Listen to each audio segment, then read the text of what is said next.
All right, welcome back to Late Night Love. It is time for love in the everyday. From kids not being invited to weddings, to holiday stress, to partners who pull away after arguments. Love shows up in the smallest details and our biggest decisions. Yes, they do. And your biggest decision is to do us a favor and hit that like, subscribe, share button, give us a comment, all that good fun stuff as we go through the show. Sorry, I lost my train of thought just for a second. It was my beauty, wasn't it? I was stunned into silence. I know. And you know how hard it is to make me silent. I know. Well, actually, it's not really that hard to make me silent. I can talk a lot, though, as we do know. Oops, wrong button. All righty, there we've got it. You can send us your love questions to love@latenightLove.us. You can also find all our shows there at latenightLove.us. Everything from the past. I actually got it caught up. I forgot to update it last week. Oh. In my defense, it was a long week last week. It was. All right. So to start tonight, we've got another clip here going to play at least part of it. Aren't you going to take the latenightLove.us off? Oh, yeah. I'm going to have to do that for the clip, don't I? All right. Which one? It was this one, right? No, it was the wedding one, right? Yeah. Yeah. Forgot my own plan. All right. So here we go. Here's another thing. We're talking about the difference between men and women. And she's got a big one. And actually, yeah. And I think women should understand this a little better. But men, I have a question for you and I'm begging you to answer it, and I'm going to hold your grubby little hands when I say this. I won't be offended by whatever your answer is, so just keep it real with me. Do men think about their wedding day like women do? Okay, because my wedding day has been in my mind since I was literally birthed, okay? I'm not coming to play about my wedding day. I have boards of inspiration of what I want for my flowering arrangements, the arena I want my wedding set in, the wedding dress, the wedding makeup, the wedding hair. I need it all strategically planned in order for when the actual day arrives, I am in perfect shape and I'm ready and I'm prepared. So do men have these same thoughts? Do you think, you know what? That is a good idea for my wedding day? Or is this something that you have never even thought of? Just keep it 100% with me. I just need to know whether this is something that even cross a male's mind, or it's just to do with women. I'm theorising that you have probably thought about your wedding day, I'm assuming. But tell me what you thought about it, if you have thought about it. If you haven't, then tell me you haven't. But just tell me. Have you thought about our commitment ceremony? no. What? No. Men don't think about these things. The only thing we think about them is how do we get through them as fast as freaking possible. That's it. And how do we protect? How do I get it out of these things without having a load of debt? That's the. I knew it. Do we think of them as children? No. We only think about it when we have to. That's it. We don't. No. A man's dream wedding. There isn't one. Oh, you can want to be married and all that stuff, but the wedding itself, we have no kids. It's not relevant at all. I started practicing my newlywed kiss on the back of my hand at the age of 5. Okay, so when men did the wedding thing, you know how people used to get wedding back in the olden days. Huh. See, you started living together and told people you were married. That's my wedding day.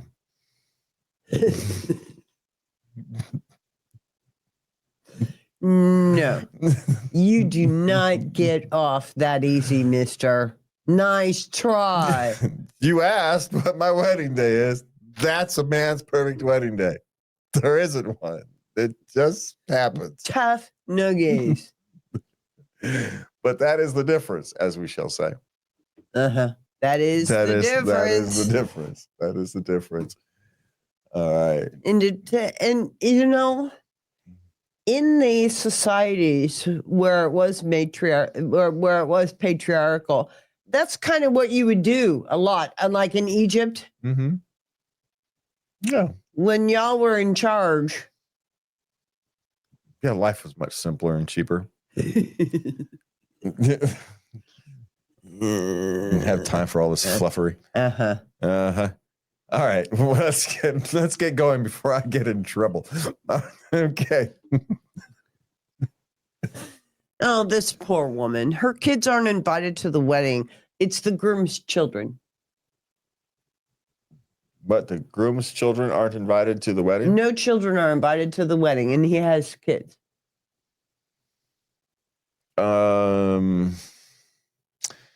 Somebody needs to put his new wife in check. Yeah. Needs to do it now.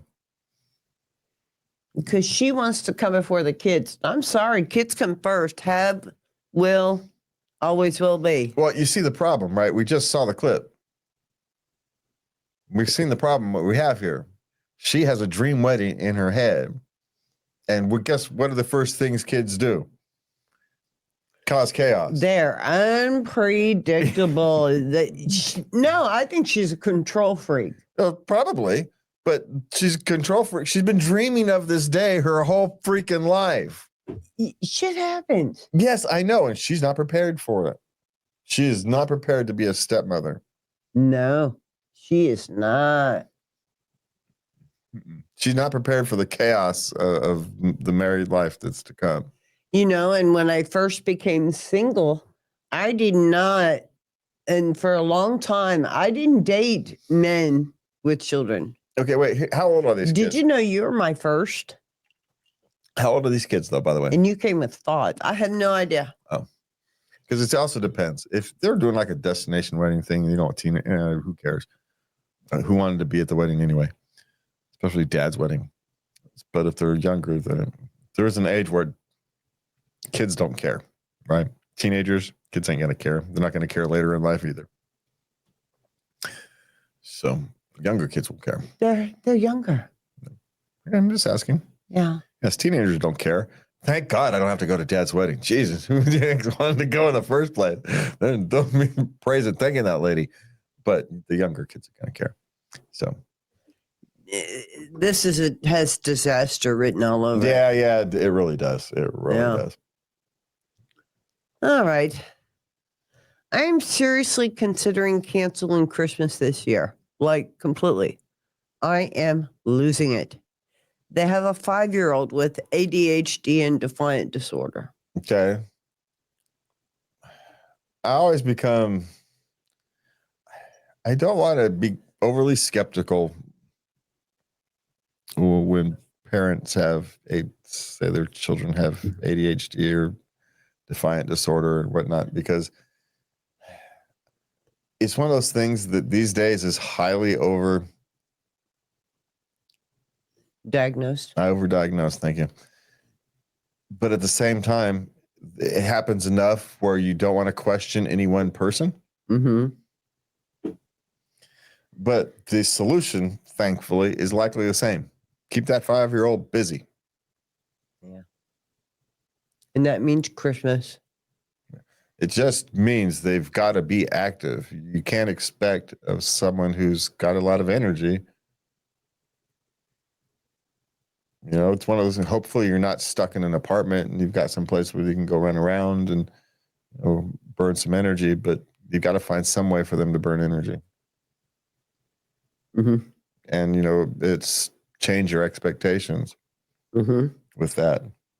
This is a serious change of mindset. Yeah. Well, and the thing is, once you honor that part of them, the defiant part goes away. Lessons never goes away. I've got a son who's got what they call the defiant disorder. It never really goes. He's, to this day, his instinct is, if someone tells him to do something, even if he wanted to do it, he instinctively doesn't want to do it. He has to fight himself. Yeah. So, but it lessens. Yeah. It lessens. Now, could this be a cry for help from the parent? Maybe they could use some counseling. maybe my suspicion is they can, well, probably, I mean, help them transition from the level of expectation to have, change their expectations. But my guess is what she could probably more use is an organization skills. Most times when parents are drowning, they're drowning because they're not organized enough for the life they have to live. As someone who's lived through it, but hello, I'm speaking from clear experience on this. Was not organized for the life you have to live. It gets chaotic. Yeah. And it gets exhausting. Yeah. So maybe the professional they need is an organizational specialist. And get that kid some energy. Put him in whatever sport he's playing at the moment, right? Yeah. Just keep him busy. There you go. And hopefully you've got a backyard. You can just let him run around in circles. Who cares if he runs around in circles? Who cares? Yeah.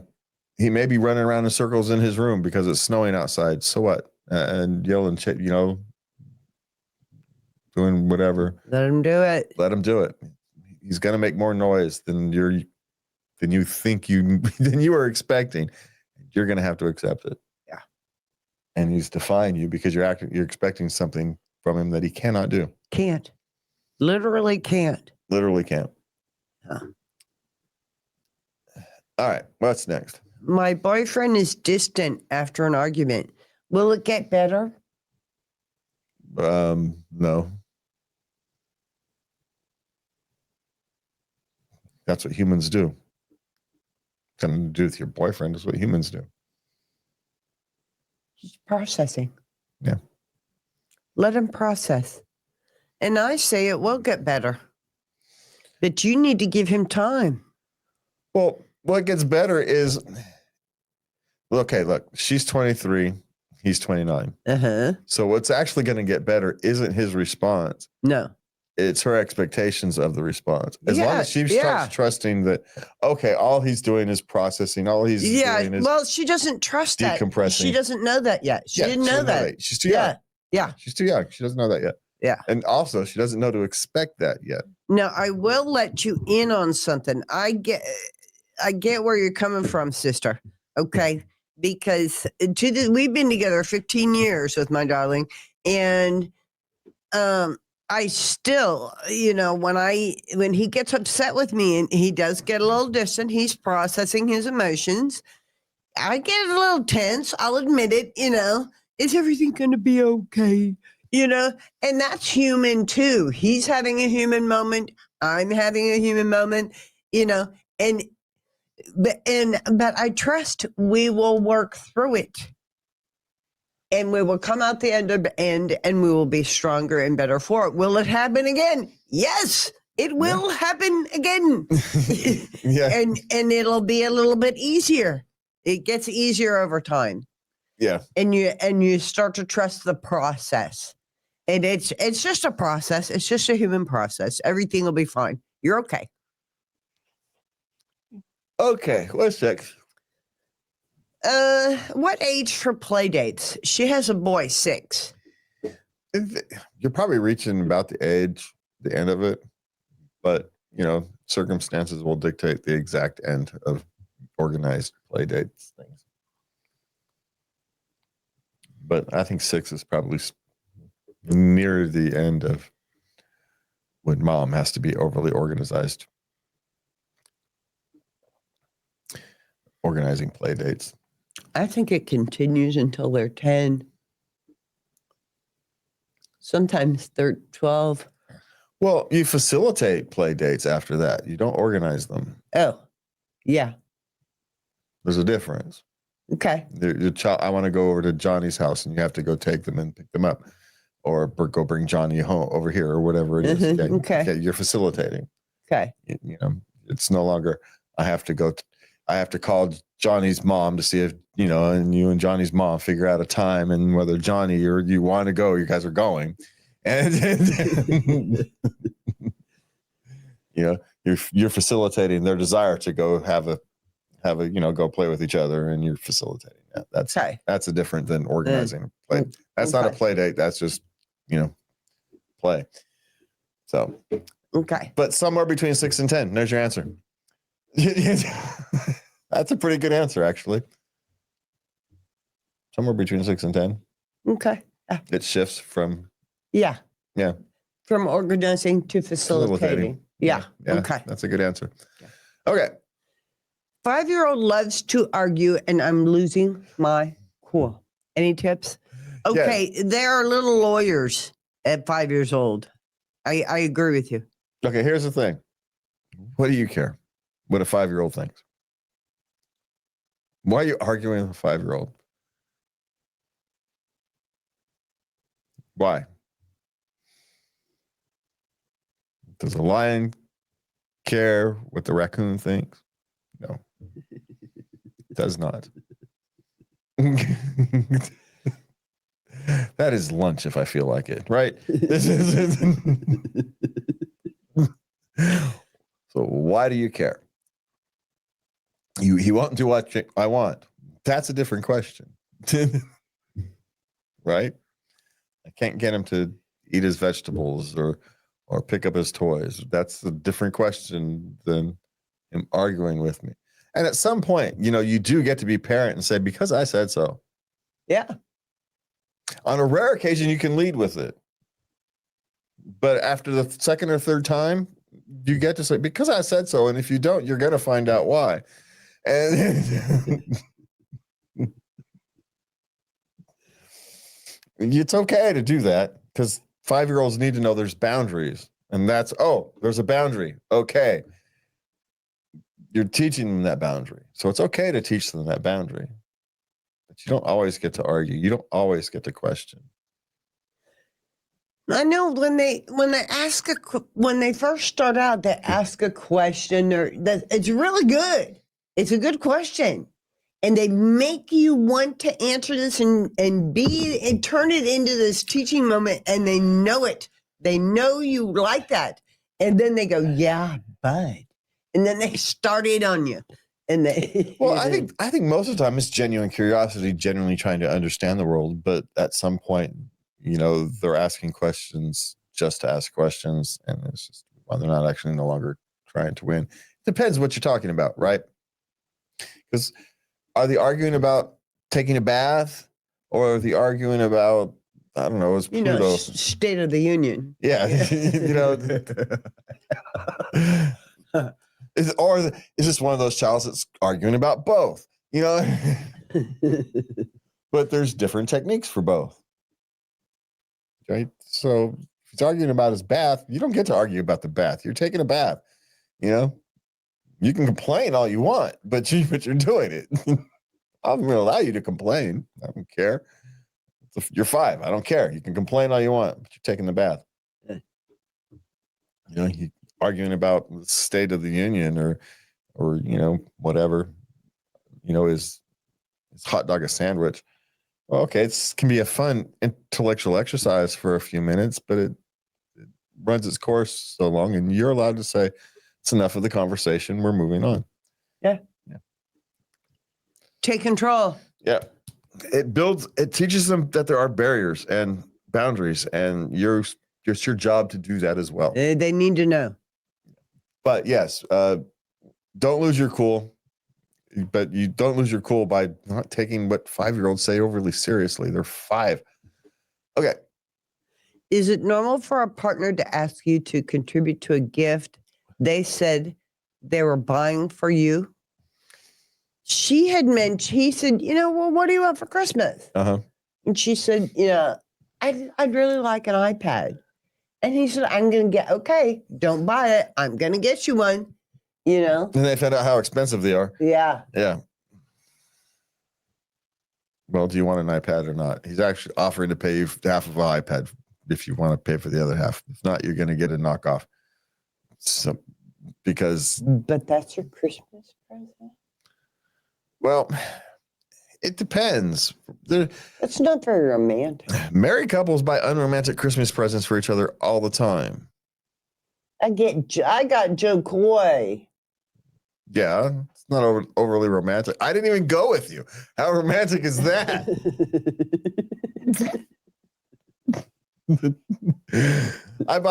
I didn't just buy you a ticket. I bought you a ticket so one of your girls could go with you. That's what I was kind of always assumed, that one of the girls would go with you. Yeah. But I assumed it wouldn't be hard to find someone to go with you. And if you couldn't, I would obviously I would go. If you needed a partner and couldn't find someone to take you, obviously I would take you. Right? I know. And I would pretend I had a good time, and you would never know the difference. Right? I was prepared. I had prepared myself. But well, let me begin by saying, I would have enjoyed your company. However, I know you would have been miserable. But you never would have known. I know you would have been very stoked, but I would know in my heart and that you were not having a good time, that you were pretending for me. Yeah. And that in itself is very romantic. But to me, this is what happens when you get old, people.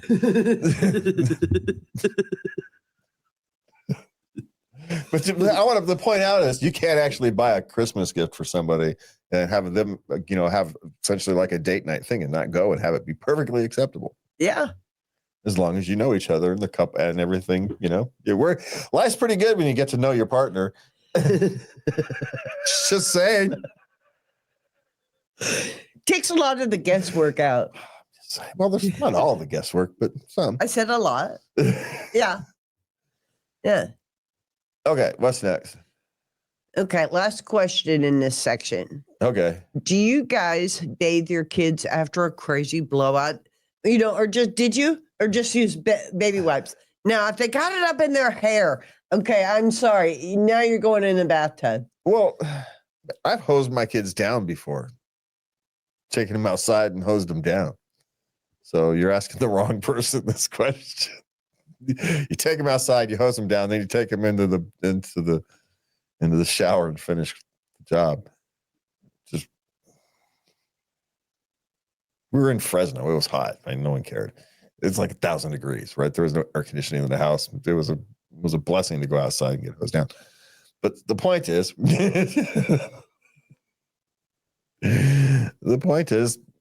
yes, of course you bathe your kids after a crazy blowout. What the heck's wrong with you? I get it. You're up somewhere else and you have a crazy blowout and it's all up in their back. You're traveling. You've got no choice. You're traveling. Perfectly. We're not judging that. But if you're at home and they have a blowout, of course, it's just easier, frankly, to do this, to clean them off in the shower than it is to go through 30 baby wipes. And they never got the bath. They got the shower at that stage. We're just getting you clean. This is not playtime. This is an emergency operation. Yeah. This is for efficiency and speed because I've got other messes to clean up. Thank you very much. So that's how that would work. And listen, love is never simple, but it's always worth the conversation. And when love gets complicated, that's when relationships really take center stage. So remember that. Have a good night. And please remember to love everybody. Good night.